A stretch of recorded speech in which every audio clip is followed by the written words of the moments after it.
sama doomu ndey yaxi. Alors là, on parle de plan A3. Je dis bien plan A3. Alors, qui est partant pour un plan A3? Mettez-le moi dans les commentaires. Je vais vous inviter à des plans A3 dans cette série de Calista Productions. Une toute nouvelle série, mais c'est-à-dire une pépite.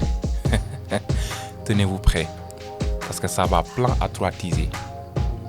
C'est dans une poignée de secondes, l'analyse du teaser. Urban SN.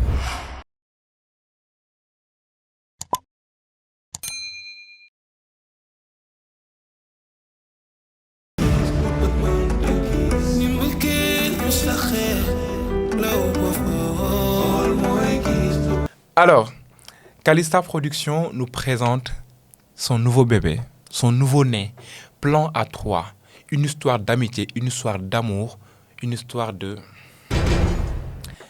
je n'aime pas dire ça là, mais voilà quoi, vous allez me comprendre. Laissez-moi vous amener au niveau du teaser, on le voit, puis on revient pour l'analyser. C'est ma doomu ndey Col Crazy yaxi xarit bi ma nangul pare muñal ma lépp. Bon, je m'appelle Anna. Je suis revenue au Sénégal pour 2 choses. Me retrouver, mais surtout pour l'amour que je porte à Ousseynou. Anna mos na la wax dafa nëbb Ousseynou. Je rectifie qu'on porte à Ousseynou. Yaxi c'est que ne yow mi tamit da nga nëbb Ousseynou. Parce que Yaxi et moi sommes amoureuses de notre meilleure amie. mais yow nga bëgg Ousseynou man ma bëgg Ousseynou waru tax suñu diggante yàqu. Ousseynou nag catam mooy xol bi comme carapit ku mu romb yem man sama cat mooy ku mu indi ma dégagé. Choupi, attache-moi ici s'il te plaît. Takal fii. yaayu Ousseynou sax nag bëgguma. li ma xam ci ay mbokkam Ousseynou du ko takk. loo xamal mbokki gone gi ba à chaque fois nga naan li ma xam ci mbokkam li ma xam ci mbokkam. waaye li ma ko wax dégg na ko. mère benn nga doon ñaan yàlla mu may la ñaar nel amin rek ñu avance. li tubaab naan nag unis nous vaincrons. J'ai convaincu Yaxi qu'on fasse une chose exceptionnelle. On a pensé vu qu'on est très amoureuse de toi. Veux-tu nous épouser? Pare maîtriser sama cas. te li leer ba wóor nag mooy bokku jëkkër ak sa meilleur ami. C'est tout sauf wujje. li ma jaaxal kañ mooy fu plan A3 duggee ba xaritoo bi dina fa des. Alors, je vous pose la question de savoir ci ñaari meilleurs amis yu décidé bokk benn jëkkër plan A3 bés bu wujje jotee bés bu ñu àggee ba fa nga xam ne ku nekk dafa war a aye naka la war a demee. Dites-le moi comment vous pensez que la série sera développée autour de, en tout cas, cette thématique de plan A3. Ces 2 meilleurs amis, Anna et Yaxi. Anna était à l'étranger. Elle est revenue aujourd'hui pour se retrouver, comme elle l'a dit, pour ñibbisi en fait carrément ci dëkkam. Peut-être, on sait jamais, dafa ñëw pour liggéey ici, voilà. Mais am na leen lu ko indi, c'est-à-dire pour son amour, pour l'amour qu'elle porte à Ousseynou, leur meilleur ami.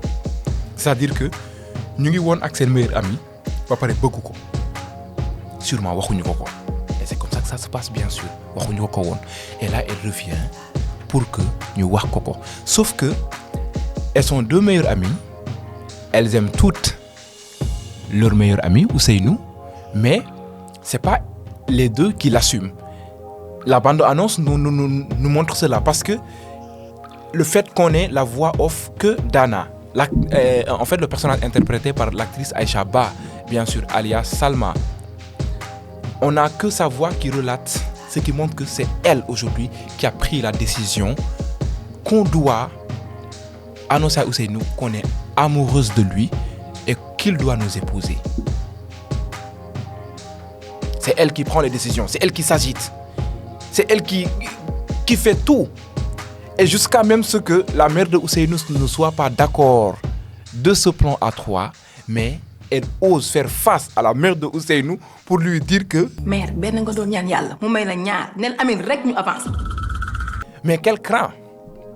Est-ce qu'elle ne risque pas aujourd'hui, en affrontant la mère de Ousseynou, yaayu ki nga bëgg te xam nañu yaay nan la mën a amee aujourd'hui emprise ci doomam yaay xam nañu nan la mën a amee tey poids ci doomam après tout c'est un fait bu nga xam ne du ñëpp a ko mën a nangu est-ce que ñëpp dinañ ko nangu déjà qu'on voit que tout le monde en parle il y a ce gars qu'on a eu au resto avec Yahi qui remet leur amour envers Ousseynou en question. Ce qui montre que le fait que toutes les deux soient amoureuses de Ousseynou pose un problème, c'est-à-dire que c'est mal vu. Pourquoi c'est mal vu? Parce que c'est tout simplement c'est un phénomène rare ou bien du jamais vu. Donc, Kalissa Production nous traite du jamais vu. On va voir comment est-ce que le public va recevoir ça. En tout cas, déjà, dans les commentaires, dites-moi comment vous concevez la thématique, comment vous concevez le titre, la série, l'histoire. Moi, j'aimerais bien savoir. Yo, yaa ngi bëgg sa meilleur ami takk la takkaale xarit takkaale en tout cas keneen en même temps. Pour man da nga war a masla. Pour man tu dois aujourd'hui être stratège pour am li nga bëgg comme que seen bëggeel jaral na leen ba ngeen waxtaan. Toujours Anna, déjà elle a dit j'ai convaincu Yahi ñu dem wax Ousseynou ko dañ ko bëgg. Yahi, c'est une suiveuse. Déjà, rien qu'à voir sa tête, tu sais que c'est une suiveuse. C'est une suiveuse. Elle n'assume pas, elle, ses sentiments. Et j'ai l'impression qu'elle se cache derrière Anna pour que Anna, à chaque fois qu'elle dise, elle, ce qu'elle n'ose pas dire ou ce qu'elle ne veut pas dire, peut-être, je sais pas, par souci de se ridiculiser, par souci d'être mal vue ou quoi. Mais on la voit toujours derrière. Même au niveau de la technique qu'on a vu au niveau du teaser, surtout quand... Anna disait man ma bëgg Ousseynou yow nga bëgg Ousseynou warul mën a tax suñu diggante yàqu. Elle était en mode flouté ou floué? Elle était flouée plutôt.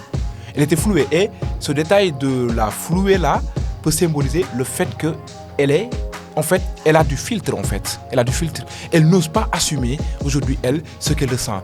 Contrairement à Anna qui dans le cadre apparaît clairement, elle n'est pas floutée. Elle est spontanée, elle assume aujourd'hui ce qu'elle dit. Et au niveau de la bande-annonce même, le ton qu'elle utilise le symbolise. Dama maîtriser sama cas, c'est-à-dire qu'elle s'assume. Dama bëgg woné né dama bëgg d'accord naa ni man ak sama meilleur ami dañuy daal di bokk benn góor. Même moom bu ko waxul, man dama koy wax ñëpp xam ko, j'assume. J'aime déjà Anna. Je l'aime déjà et je sais que vous aussi, est-ce que vous l'aimez? Bon, je vais vous demander, est-ce que vous l'aimez? Dites-moi, est-ce qu'aujourd'hui, vous êtes d'accord avec Anna qui ne cache pas aujourd'hui sa nature, qui l'assume? Ou bien est-ce que vous aimeriez qu'elle ne l'assume pas, qu'elle le cache ou bien qu'elle ne soit pas comme elle est? De toute façon, on ne peut pas décider de comment les gens ils doivent être. Voilà. Il faudra en tout cas savoir cela. Maintenant, comme nous avons commencé, si nous avons plan A3 bi am, ba ñu bokk jëkkër bi. Comme nous l'avons dit, nga bëgg Ousseynou man ma bëgg Ousseynou waru mën a tax sunu amitié yàqu. Cette séquence là, c'est à quel moment? Est-ce que c'est parce que leur amitié va se détruire? Imaginez leen ñu dem ba seen amitié yàqu ci. Yaay Ousseynou am ca ndam ak Anna dal nga bi mu taxaw affronter ko. Quand même dina am dëgg ci moom ñëpp ñi taxawoon wax ci dinañ am dëgg ci moom. On revient sur le gars du resto. J'ai un peu une idée quand même de c'est qui. Mais aujourd'hui, vous, d'après vous, c'est qui? Juste au niveau également de la technique. J'aime beaucoup la réalisation avec le plan à mouvement là. Quand il dit que est-ce que yëgoon nga que ni Anna wala est-ce que yëg nga ni Anna dafa nopp Ousseynou? Et il y a, c'est pas un push in, je pense que c'est un push out. C'est le zoom en arrière là qui passait. Didem. Ça, c'est un détail qui pour moi est symbolique pour nous donner une information par rapport à la nature ou l'identité de ce personnage. Dites-moi aujourd'hui par rapport à ce détail que je vous ai décrit, c'est qui ce personnage? Qu'est-ce qu'il représente dans la série? Est-ce que ce sera un personnage qui sera développé ou pas? Est-ce qu'il est juste passager? En tout cas, cette amitié sera détruite. On a vu entre Anna et Yahi, bien sûr. Mais après, qu'est-ce qui va se passer au niveau du trio, au niveau du plan A3? Parce qu'on a dit que Ousseynou Bon, c'est un michetonneur. Est-ce que je peux l'appeler comme ça? Parce que les femmes, on les appelle des michetonneuses. Les mbaraneuses, là, c'est un michetonneur. C'est-à-dire, il collectionne les filles. Ça, est-ce que c'est un problème aujourd'hui qui va amener des dégâts dans leur ménage? Ou bien, dites-moi, qu'est-ce que vous en pensez? C'est des questions qui méritent en tout cas d'être posées. Il y a également un aveu qui me laisse l'envie de découvrir l'histoire. Par exemple, quand la mère d'Ousseynou dit li ma xam ci ay mbokkam Ousseynou du ko takk. loo xamal mbokki gone gi ba à chaque fois nga naan li ma xam ci mbokkam li ma xam ci mbokkam. qu'est-ce que cela veut dire? Et pourtant c'est un plan à 3, on a dit ñaar la bëgg a takk. Pourquoi la mère dit li ma xam ci ay mbokkam Ousseynou du ko takk? Donc est-ce que cela veut dire que ni la mère de Ousseynou dafa jël position dafa far décider que ni kii la ñuy takk Yaxi mais duñ takk Anna? Ah, pourquoi li ma xam ci ay mbokkam? C'est qui? D'accord? Ça aussi il faut se demander ça. C'est quoi le background donc de Anna? Après est-ce que Anna lay waxal? Mais le mot windeelu, ça c'est un indice que je vous laisse, hein.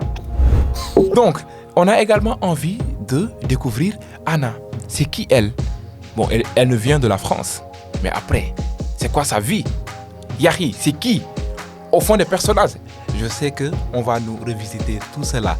Et pour cela, pour nous découvrir quoi, restez tout simplement scotchés sur Urban SN. Bien sûr, avec Bambara Soul Cinéma, les séries sont analysées en profondeur, débriefées, mais vraiment vécues. Du benen angle, du benen vision. Et c'est ce qui met fin à cette analyse autour du plan A3 que vous devez impérativement suivre sur la chaîne YouTube Calista Production. Je vous donne rendez-vous à très bientôt pour d'autres analyses, bien sûr sur plan A3.